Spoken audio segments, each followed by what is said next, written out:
Hello and welcome to this Year 7, 8, 9 webinar on grammar, words and word class. And there are three key takeaways for this session. First of all, we're going to be looking at understanding and identifying nouns. We'll look at concrete, abstract, collective and plural nouns. Second of all, we're going to be looking at understanding and identifying dynamic and stative verbs, as well as gerunds and infinitives. And finally, we're going to be looking at identifying adjectives, comparatives, superlatives, as well as using adjective synonyms for colour. So by the end of this session, you will feel very confident that you have understood and learnt and revised nouns, verbs, and adjectives. Let's start with nouns. So what are nouns? Nouns are things. They are places. They are people. If you can put the word the or the word an or some in front of a word, then it's a noun. Some money, the tree, an orange, things, people, and places. Concrete nouns are things, people, and places in general. We can understand and perceive them through our five senses.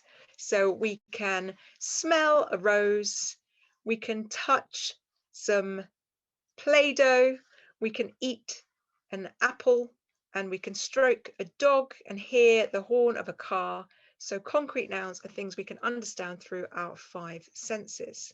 However, abstract nouns are those things that we cannot perceive through our five senses. We feel them through our emotions, through our heart, and through our mind, through our intelligence, our intellect, or through our spirit, because they're moral attributes.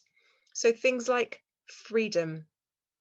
We can't see and touch an ounce of freedom. You can't spread freedom on toast, but it's a very important idea that we understand, we believe in, we can understand intellectually. It's kind of part of our moral makeup, having freedom, independence. It's an abstract noun. The same with love, courage, respect, responsibility, and perhaps your school has value of the month. So these are things that we value, our values and our ideals and emotions, abstract nouns. Then we have collective nouns. They refer to a group of things. So a bunch of flowers, an audience of viewers, a flock of sheep, a family, and a group. They are collective nouns. They don't refer to one thing, they refer to a group. And then you have plural nouns. These are not singular, they're not on their own, they're more than one person, more than one place or thing or idea. And often they have es at the end, but sometimes they have different endings. Foxes, you have babies that had a Y and you change it to IES, sheep. Plural of sheep is sheep. And then tableau, you can see because of the French ending, it ends with an EAUX to show the plural. Okay, now I have some nouns for you that I'd like you to categorize. In the box, there are all sorts of nouns. There's courage, there's boy, ice cream, probably my personal favorite, university, assembly, deer, fleet, exposure. There are all sorts of things. Can you categorize them into concrete, abstract, collective, and plural nouns? Okay, pause the webinar and have a go. Right, I hope that you were able to categorize these things. So concrete nouns in that box were boy, university, table, unicorn, bottle, sandal, and ice cream. So although a unicorn is a mythical creature, if it were to appear, you could feel it with your five senses. Abstract nouns in the box were courage, truth, guilt, loyalty, power, exposure, and victory. Perhaps exposure was the tricky one there. Collective nouns in that box were flock, herd, assembly, family, crew, fleet, and army. They're referring to a group. And then the plural nouns in that box were foxes, wolves, oxen, geese, mice, deer, and gatto. So those plurals don't have the typical S or ES endings. They have different types of endings. Okay, let's look at verbs now. Let's think about verbs. A verb is a doing or a being word. So you have words like playing and eating and speaking, but you also have verbs like knowing and wanting and loving and preferring and belonging. So some of these verbs are physical processes. They involve an action or an active process. To play, eat, and speak is something active and physical. However, some verbs are states or situations that continue for a long time. So you get to know someone. To know is over time. To want, to need. It's not necessarily a physical action, but it's something that's a process or a state. To love, to hate, to prefer. So these are formed from the abstract nouns, these verbs. And then possession, to have, to own, to belong. Again, you wouldn't necessarily see it as a physical or an active process, but it happens as a state or a situation and continues over time. Right, can you identify whether these verbs are stative or dynamic? I nudged her hard, stative or dynamic. I adored every last piece of Lego. He chewed his dog basket. Michael lifted the weights above his head. The athletes jumped over the hurdles. They felt embarrassed. The car belonged to the garage. He buried the bone deep in the ground. He lugged his rifle over his arm, and Shelley needed to know the truth. Which ones are they? Are they stative or dynamic verbs? You can pause the webinar and have a go at this task. Okay, well, I hope your answers were number 1, dynamic, nudge. Number 2, stative, adore. Number 3, dynamic, chew. Number 4, dynamic, lifted. Number 5, dynamic, jumped. Number 6, stative, felt. Number 7, stative, belonged. Number 8, dynamic, buried. Number 9, dynamic, lugged. And number 10, stative, needed. Okay, now let's talk about these words that look like verbs, but they're actually nouns. They're called gerunds. Now they are ing words, so they end in ing, and they're nouns, but they look like verbs. They're not verbs. So here are some examples. Grumbling is a waste of time. So the grumbling, some grumbling, I've heard some grumbling. You can see it's a noun, but it looks like a verb. Your singing is out of tune. The singing, you're singing. You can see it looks like a verb, but it's actually being used as a noun here. The coming of Christmas makes me excited. So the coming of Christmas, the has a definite article in front of it. So it's a noun, even though it looks like a verb. The skating was fantastic. Falling is a real danger on the Alps. So falling, even though it looks like a verb, it's being used as a noun here. It's a gerund. Her embarrassed silence was telling. So we knew what was going on. She was embarrassed because she had something to feel guilty about. Swimming is my favourite sport. So the swimming, I'm going to do some swimming. And reporting is time consuming. So all of these, although they end in an ing, they're actually nouns, not verbs, and these are gerunds. What other verbs do we know then? Do we understand? Well, let's talk about infinitive. This is the base form of a verb, and they start with to, and you have the simplest form of the verb that you find in the dictionary. So examples of infinitives are to read, to run, to jump, to play, to sing, to laugh, to cry, to eat, to go. They start with to, and then they've got the base form with simple form of the verb. So to grumble is a waste of time. Can you see we've changed that gerund to an infinitive? To sing well, you must not sing out of tune. To excite myself, I think about Christmas coming. To compete in ice skating will be challenging. So I've changed these gerunds to infinitives. If rocks were to fall on the ice, on the Alps, there would be real danger. She was too embarrassed to speak. So her silence was telling. She was too embarrassed to speak. That's the infinitive. I love to speak. We need to fix the broken signal. Okay. Right, now let's talk about adjectives. Now, let's remind ourselves what an adjective is. An adjective is used to describe a noun.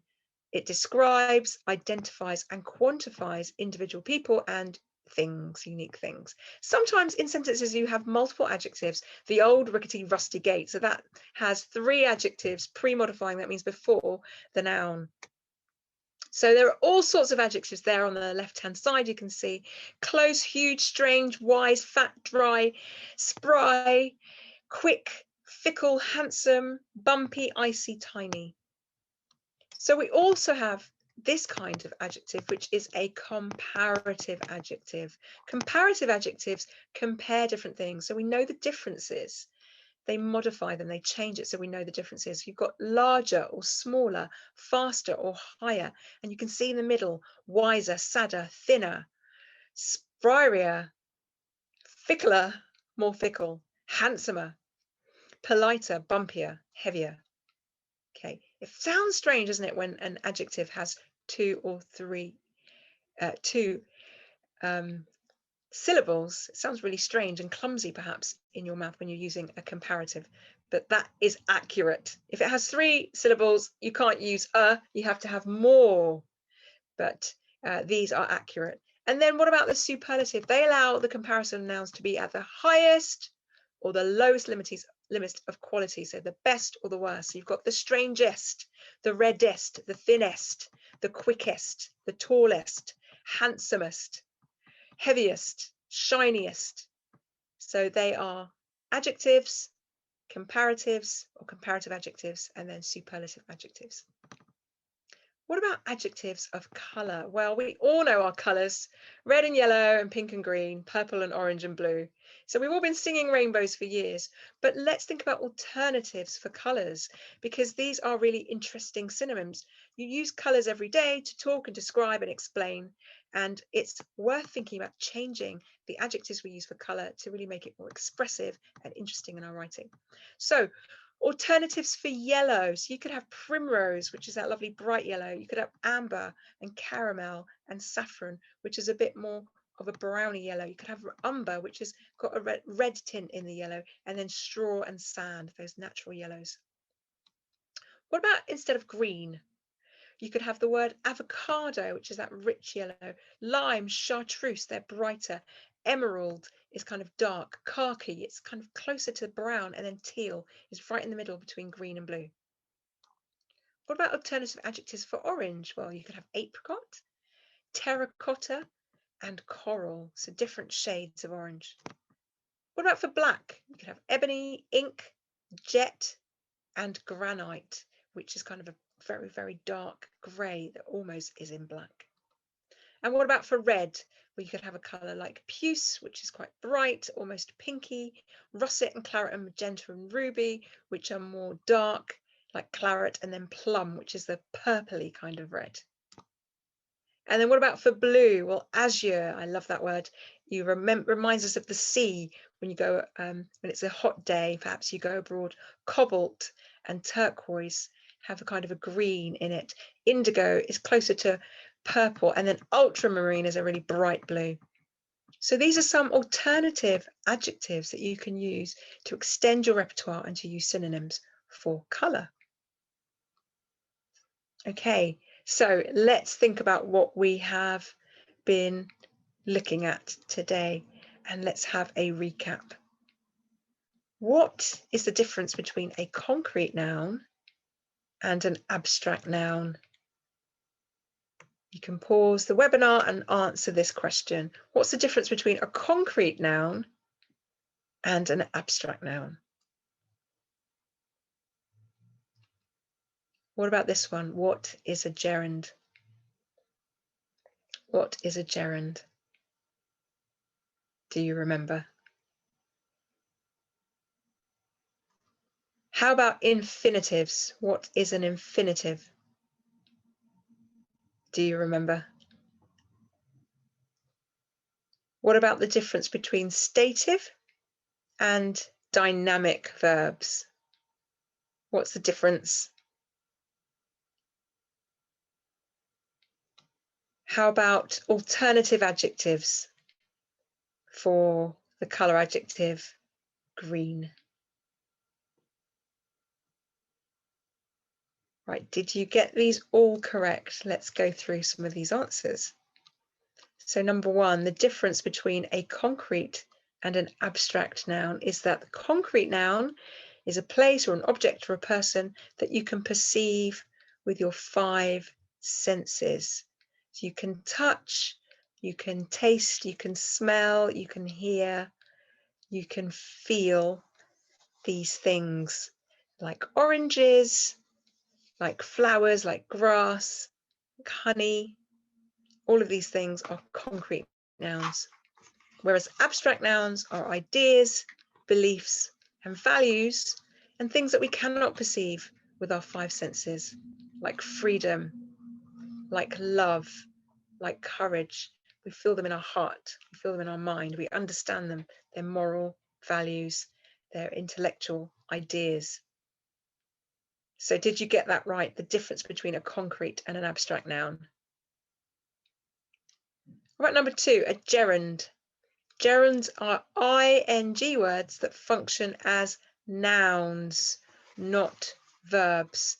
These can really trip you up because shopping is one of them. The shopping was in the car rather than I went shopping. So this is a gerund. It can function as a noun. It changes the way you use a word depending on whether you're using it as a thing that you're telling us about, the shopping that you've just picked up, or the action, the verb that you have completed. Right, what about number 3? What are infinitives? Well, an infinitive is a verb that starts with to and then is followed by the simple verb form, the form that you'd find in the dictionary. So to run, to read, to jump. What about using it for some of the abstract nouns to make those into verbs? To love, to be. They're infinitives. They begin with to. Did you get that correct? And then the difference between a stative and a dynamic verb. Dynamic verbs express actions. To leap, that's a dynamic infinitive. So it's about an action, something physical. To leap, you can see it. It's physical. It's a dynamic verb. Whereas stative verbs express a state rather than an action. To reflect. You can't necessarily see someone reflecting. It's an internal process rather than a physical action. A stative verb, and that's the stative infinitive. To reflect. And then finally, alternatives for green. Well, you could have avocado, which is that lovely soft green. You could have lime, which is much brighter, and chartreuse, which is a bit more with blue in it. So there are all sorts of alternative adjectives and synonyms for colours. So I hope that's helped you to revise some of the words and word classes. Hopefully now you feel confident about the differences between concrete, abstract, plural and collective nouns. You understand about adjectives, comparatives and superlatives. You know what a gerund is. You know what an infinitive is. You can tell the difference between a stative and a dynamic verb. And you have all sorts of different words ranging from granite for black, and indigo for blue, and chartreuse for green, and ultramarine for blue. All sorts of different adjectives that are alternative synonyms for colours. Thank you for joining me, and see you next time.